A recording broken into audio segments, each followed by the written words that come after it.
Hello and welcome to another GoodX web training session. In this video, we will be showing you how to switch between showing all or only active bookings.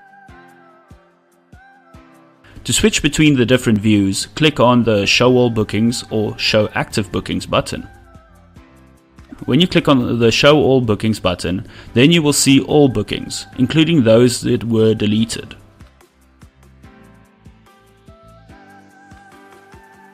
When you click on the Show Active Bookings button, then you will only see the bookings that are in progress. To go a step further, you can set your preference to always see all the bookings or only the active bookings. Click on the Settings button in the top right corner, which is displayed as a gear. Under the User Settings tab, click on the General Settings panel. Now you can check or uncheck the box next to Show All Bookings. Click on the Save button to save and close the settings screen.